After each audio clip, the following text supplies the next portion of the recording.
है गर्भवती सावित्री की। वो बहुत ही गरीब है और हाथ रिक्शा चलाती है। कभी वो स्टेशन के पास तो कभी बस स्टैंड तो कभी किसी मॉल के पास सवारी के इंतजार में खड़ी रहती है। और जैसे ही उसे सवारी दिखती वो उन्हें चिल्ला चिल्ला कर आवाज देती, मायागंज, रामनगर, श्यामपुर, आदमपुर। अरे श्यामपुर चलोगी क्या?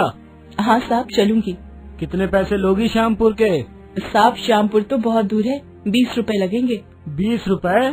अरे पैसे क्या पेड़ पर उगते हैं? मैं 12 रुपए से 1 पैसे अधिक नहीं दूंगा। सावित्री को कभी उसकी मर्जी के मुताबिक पैसे मिल जाते तो कभी उसकी उम्मीद से बहुत कम। लेकिन वो क्या करती, किसी को इनकार तो कर नहीं सकती थी। अगर इनकार किया तो जो भी पैसे मिलने होते वो भी नहीं मिलते। ठीक है साहब चलिए, आप 12 रुपए दे दीजिएगा। इन दिनों भीषण गर्मी पड़ रही थी। 10-11 बजे ही सड़कें सुनसान हो जाती। दोपहर में तो खैर कोई निकलने का नाम ही नहीं लेता, क्योंकि लू के थपेड़ों से सभी बचना चाहते। लेकिन उस चिलचिलाती गर्मी में भी गर्भवती सावित्री हाथ रिक्शा लिए सड़क किनारे मुसाफिरों के इंतजार में खड़ी रहती। लेकिन गर्मी इतनी है कि कोई सवारी उसे मिल ही नहीं रही है। सुबह से दोपहर हो गई है, लेकिन कमाई के नाम पर सिर्फ 15 रुपए ही आए हैं। अगर ऐसे ही चलता रहा तो कैसे काम चलेगा? मकान मालिक 3-3 बार आकर टोक चुका है। कुछ दिनों से शरीर को जला देने वाली गर्मी के कारण उसका काम बिल्कुल मंदा चल रहा था। लेकिन वो करती भी क्या? थोड़े दिनों पहले ही उस बेचारी पर उस समय बिजली गिरी जब उसके पति हेमंत लाल की मौत टीबी से हो गई। ये क्या हो गया, ये क्या हो गया जी? उस समय वो सिर्फ 4 महीने की गर्भवती थी। अब सावित्री के 8.5 महीने पूरे हो चुके थे, लेकिन उसे काम करना ही पड़ता था। सावित्री इन्हीं बातों को सोच रही थी, तभी एक सवारी उसकी तरफ आई। मायागंज चलोगी क्या? चलूंगी न साहब। कितने पैसे लोगी? 20 रुपए।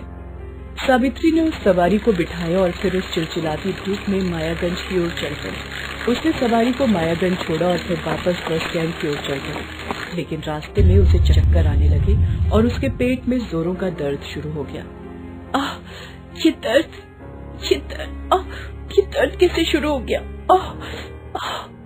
वो रिक्शे से उतरकर सड़क पर बैठ गई। दर्द कम होने का नाम ही नहीं ले रहा था। उसे समझ आ गया था कि उसे प्रसव पीड़ा शुरू हो गई है। लगता है मुझे प्रसव पीड़ा शुरू हो गई है। उस चिलचिलाती धूप में सावित्री सड़क किनारे प्रसव पीड़ा में तड़प रही थी। उसे देखने वाला कोई नहीं था। कोई उस ओर से गुजरता भी तो एक गर्भवती औरत पर कौन ध्यान देता। कुछ देर दर्द सहने के बाद सावित्री ने 2 जुड़वा बच्चियों को जन्म दिया। लेकिन अफसोस, जन्म देने के साथ ही वो उन्हें छोड़कर हमेशा के लिए अपने पति के पास चली गई। उसकी दोनों बेचारी बच्चियां उस चिलचिलाती धूप में सड़क पर पड़ी रोए जा रही थी। तभी कुछ लोगों की उन बच्चियों पर नजर गई। अरे भाई, ये उस औरत ने तो सड़क पर ही बच्चियों को जन्म दे दिया है। जन्म तो दे दिया है, लेकिन लगता है वो मर चुकी है। अब क्या होगा इन मासूम बच्चियों का? अरे होगा क्या, मर जाएंगी ये भी, क्योंकि इनकी मदद तो कोई करने से रहा। लोगों ने उन बच्चियों के प्रति दुख तो जताया, लेकिन किसी ने उन बच्चियों की कोई मदद नहीं की। वो बेचारी सड़क पर रोती रही। लोग पत्थर दिल की तरह उधर से गुजरते रहे। कुछ देर बाद उधर से एक गाय गुजरती है। जब वो उन बच्चियों को रोता देखती है तो उसके पास चली जाती है। गाय थोड़ी देर उन दोनों बच्चियों को देखती है और फिर उन्हें अपना दूध पिलाने लगती है। एक औरत जो उधर से गुजर रही थी, उसने जब ये दृश्य देखा तो आश्चर्य है, ये गाय इन बच्चियों को दूध पिला रही है। उन बच्चियों को दूध पिलाने के बाद वो गाय उन दोनों बच्चियों को अपने मुंह में उठाकर सड़क से थोड़ी दूर एक पेड़ के किनारे रख देती है।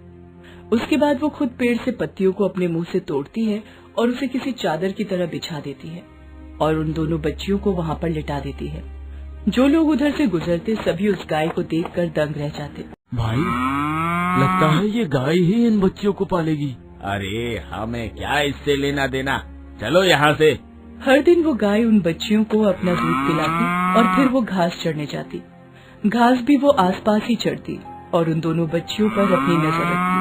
एक बार कुछ आवारा कुत्ते उन बच्चियों के ऊपर झपट्टा मारने वाले थे, लेकिन ऐन वक्त पर वो गाय पहुंच गई और उन कुत्तों से भिड़ गई। कुछ लोगों ने जब ये देखा तो गाय बेचारी इतनी शांत है, लेकिन देखो तो कैसे वो 5-5 कुत्तों से अकेले ही भिड़ गई है।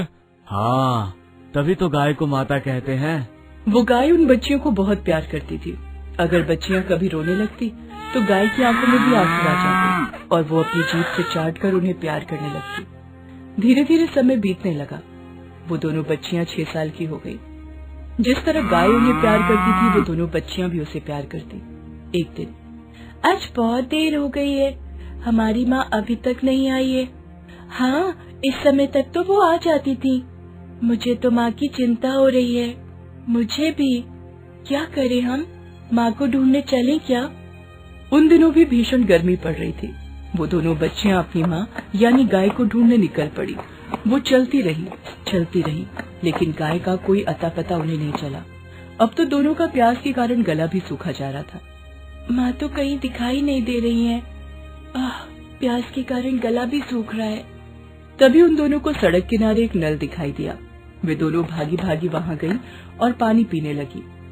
पानी पीने के बाद एक बार फिर वो अपनी माँ को खोजने निकल पड़ी। अभी मुश्किल से वो कुछ कदम ही गई थी कि उन्हें एक जगह लोगों की भीड़ दिखाई दी। वो कैसी भीड़? कहीं किसी को गाड़ी से चोट तो नहीं लग गई है? वो दोनों वहाँ गई तो देखा कि उनकी माँ यानी वो गाय बेहोश पड़ी थी। लोग भीड़ लगाकर उसकी ओर देख तो रहे थे, लेकिन कोई मदद नहीं कर रहा था। तभी उन दोनों बहनों में से एक बहन भागकर सड़क किनारे लगे नल से पानी भर लाई और गाय को पिलाने की कोशिश करने लगी, लेकिन वो गाय पानी पी ही नहीं रही थी। माँ, तुम पानी क्यों नहीं पी रही हो? पियो ना माँ। और तुम्हें क्या हुआ है? तुम इस तरह सड़क पर क्यों पड़ी हो? अब वो बेचारी बेजुबान क्या बोलती। दोनों बहनें अब अपनी माँ की हालत देखकर बहुत परेशान हो गई थी। वो रो रो कर वहाँ खड़े लोगों से मदद मांगने लगी। हमारी माँ बहुत बीमार है। पता नहीं इन्हें क्या हो गया है। इन्हें अस्पताल पहुँचा दीजिए ना। मैं आप लोगों के हाथ जोड़ती हूँ, इनके अलावा हमारा कोई नहीं है। कृपा करके इन्हें अस्पताल पहुँचा दीजिए ना। जमाना अब इतना खराब हो गया है कि घायल इंसान की कोई मदद नहीं करता, तो फिर वो बेजुबान की क्या मदद करता। उन दोनों बहनों के सब्र का बांध टूटने लगा था। उन्हें समझ नहीं आ रहा था कि क्या करें और क्या न करें। तभी उन्हें एक बहुत पुरानी सी टूटी फूटी हालत में एक हाथ रिक्शा सड़क किनारे पड़ा दिखा। उन दोनों बहनों ने गाय को किसी तरह उसमें डाला और अस्पताल की ओर चल पड़ी। माँ, तुम चिंता मत करो, हम तुम्हें कुछ नहीं होने देंगे। वो दोनों छोटी बच्चियां उस चिलचिलाती धूप में अपनी गाय को लेकर अस्पताल पहुंची और डॉक्टर के पैरों पर गिर पड़ी। डॉक्टर साहब, हमारी माँ बहुत बीमार है, उन्हें जल्दी ठीक कर दीजिए। माँ, कहाँ है तुम्हारी माँ? क्या हुआ है उन्हें? पता नहीं डॉक्टर साहब, क्या हुआ है उन्हें। वो सड़क पर बेहोश पड़ी थी। डॉक्टर ने जब उनकी माँ को देखा तो उसकी आंखों में आंसू आ गए। वो दोनों छोटी बच्चियां उस गाय से माँ की तरह प्यार करती थी। ये देखकर उनका दिल भर आया था। बच्चों, मैं जानवरों का डॉक्टर नहीं हूँ, मैं इंसानों का डॉक्टर हूँ, लेकिन मेरा दोस्त मवेशियों का इलाज करता है, मैं उसे बुला लेता हूँ। उनकी गाय को लू लग गई थी, इसलिए वो बेचारी बेहोश हो गई थी। डॉक्टरों के इलाज और दोनों छोटी बच्चियों की सेवा से वो पूरी तरह ठीक हो गई। जिसने भी उन बच्चियों और उस गाय के प्रेम को देखा, उनकी आंखों में आंसू आ गए।